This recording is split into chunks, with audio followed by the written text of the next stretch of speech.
Hi guys!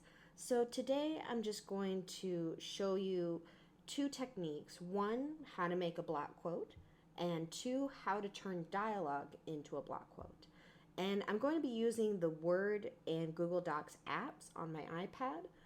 These apps should be similar across all mobile devices, so iPhones, Android tablets, etc. And the reason I'm using the apps today is just kind of to show you how they're similar to the web versions, but they're also a little different. But following the steps should be almost identical for the web version. So here we go.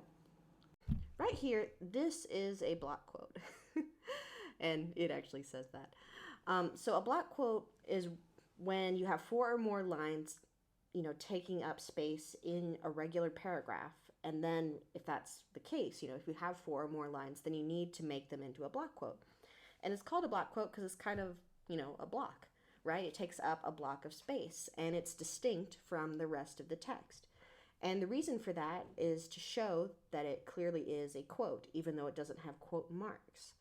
And believe it or not, if you format a block quote correctly, Turnitin will not count it as plagiarism, even though there's no quote marks, because it recognizes what block quotes are. So as long as you follow these directions, you should have no problems with block quotes. So I'm going to go ahead and undo this block quote real quick here. So at first it would look like this. And as you can see, this quote does take up, well, it technically takes up 4 lines. It's maybe a little shy of 4 full lines, but it's long enough. It's across 4 different lines. So to make it a block quote, it's super easy. You just put the cursor right at the beginning of the quote, right? So I'm putting it right in front of the word this, and I just hit enter, or return, whichever key you have on your keyboard. Then I'm going to hit tab, and then I'm going to put the cursor on the next line of the block quote and hit tab again, and that moves the rest of it over. Then I have one more step. I have to take the first line of the paragraph below and hit backspace, or the delete key, depending on your keyboard. And when I do that, it makes the block quote stand out, right? And technically, this paragraph down here, it's not really its own paragraph. It's a response to your block quote. So that's why you have to outdent, so to speak, the first line of the paragraph below your quote, because it helps the block quote stand out, and this is technically all one paragraph, right? From up here all the way down there. It's all one paragraph. And then one other thing you need to do with a block quote is make sure you introduce it somehow. So I put according to the Purdue Owl, comma, and then there's the quote. You can also do like a colon, like the Purdue Owl states the following. And if you did that, you would just use a colon. It's another way to introduce it. You could also do the Purdue Owl says that, whoops, and just leave it. And I know that's a little weird to just kind of have a sentence just sort of end like that, like right in the middle. But what happens is the block quote finishes the sentence, right? So the sentence starts up here, but the block quote finishes it. So anyway, that is how you format a block quote. So let's say you have dialogue that you want to include from, your movie or music video or whatever. If you have more than like 2 lines of dialogue, that is, one person says one thing, the other person says another thing. If you have a back and forth between 2 characters, that lasts longer than 1 line each, then you should turn it into a block quote. And so the way you do that, well, first of all, you turn it into a block quote, but you also single space it. So all this, it's 1.0 spacing, and the reason for that is because if it's 2.0 spacing, it takes up way too much space, and it makes the paper look weird. And it's a general practice in academia to, make quotes a little bit shorter, if they're taking up too much space, because, the emphasis is supposed to be on your words, right? Not on your quotes. So in this class, if you're doing dialogue as a block quote, I want you to single space it. So Let me show you how I did this. First, I'm going to undo it. Okay, so originally it would have looked like this, right? It would just be part of the paragraph. But we don't want that because it's a little hard to follow. And then you would have to have this timestamp like after each sentence, so you'd have to have very specific timestamps for each set of words, and that would take a while, and it's annoying. So it's much better to just do the block quote. And so originally, like if these were in sentence form, these would have had like, Tarzan said, or Kala said this, or look at me, Tarzan shouted, things like that. So I've already deleted those things, so they're not there anymore. So that's the first thing. Next thing is to format it just as like a regular block quote to start. So I put the cursor at the beginning of the block quote, which starts here, hit enter, tab, second line, I'm gonna tab, and then the line below, gonna, untab by hitting delete. And the next thing I'm gonna do is put each line of dialogue on its own line, right? So I'm just hitting enter at the beginning of each line. And by putting each character's dialogue on a different line, it makes it easier to see the back and forth between the two characters. So, the first line is Tarzan, the second line is Kala, next line is Tarzan, etc. So I'm just gonna finish with those. And as you can see, like if I left this single spaced, it takes up a lot of space, especially for a 5-page paper. So we're gonna want to single space all of that. And it's really easy. You just highlight the whole thing and go to line spacing, and I'm going to do 1.0. And you may notice that now this bottom paragraph is sticking to that last line.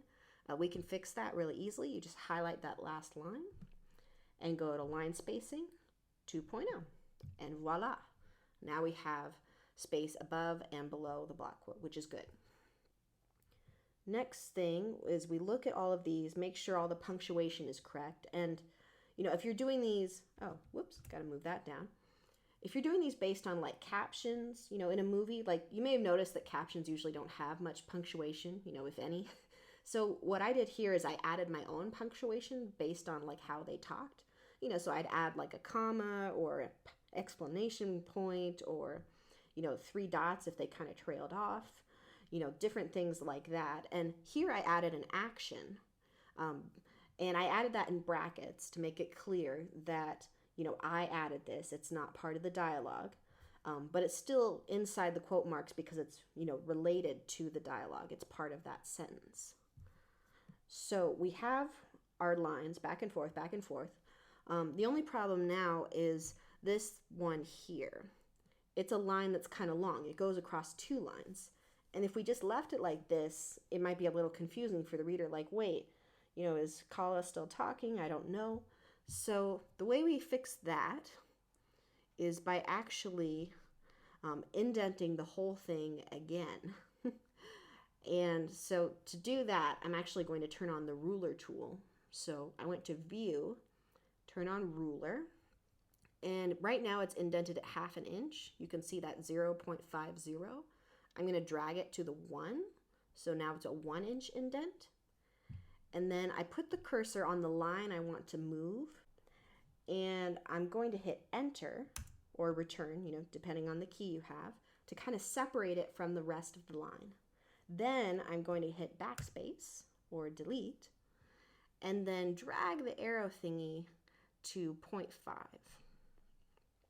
So now this line is 1/2 inch from the rest of the text, and the rest of the lines are a full inch away. And this is how MLA likes to do it. They like to have all the lines be at least 1/2 inch more if you have lines that take up, more than one line of dialogue, right? So this line, or if you have a long line of dialogue and it goes on to the next line in the text, that's when you have to move the line out.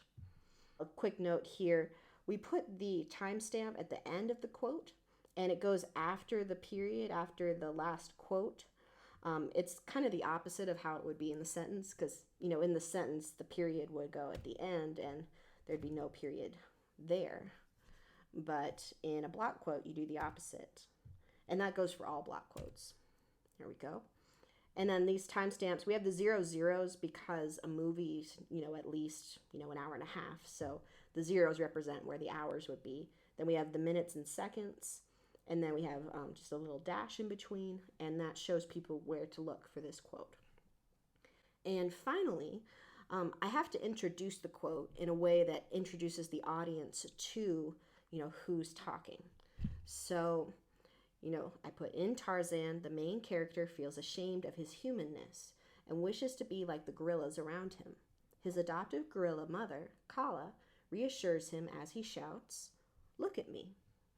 So I have the two characters. Well, first I have the movie, right? So we know it's from the movie. That's why there's no Tarzan down here, because it's implied from my little intro up here. We already have Tarzan. The next thing I say, the main character, so we know the main character, Tarzan, is Tarzan. And then I have Kala here, so we know that the conversation is between Tarzan and Kala, and I tell the audience who Kala is, because if they haven't seen the movie, they wouldn't know that she's a gorilla, for example. And then she reassures him as he shouts, and then this kind of finishes the sentence, right? It's just like this other one where we had, says that, and then it just kind of ends.